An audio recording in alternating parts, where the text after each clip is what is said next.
આંબો ઢળી પડ્યો રે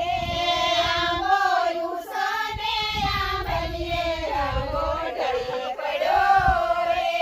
બોલી દયાને ભાવે સિંગ ભજીયા રે ઓલી દયાને ભાવે સિંગ ભજીયા રે આપણા ગામના ભરવાડ એના બકરા કરે છે સિંગ ભજીયા રે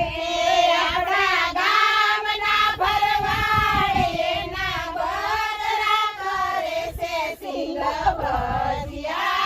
રે દયા વારે વારે રમેશભાઈ ને વિનવે રે દયા વારે વારે રમેશભાઈ ને વિનવે મહર્ષિ મામી ખબર પડશે તો સિંગ ભજીયાની કિંમત જરા જાણજો રે તમે સિંગ ભજીયાની કિંમત જરા જાણજો રે તારે કિંમતનું શું કામ તારે ખાવાનું છે કામ આપણે ટ્રેક્ટર ભરી લાવશો સિંગ ભજીયા રે તારે કિંમતનું શું કામ તારે ખાવાનું છે કામ આપણે ટ્રેક્ટર ભરી લાવશું બાત્યું નહીં ક્યાંક ભજી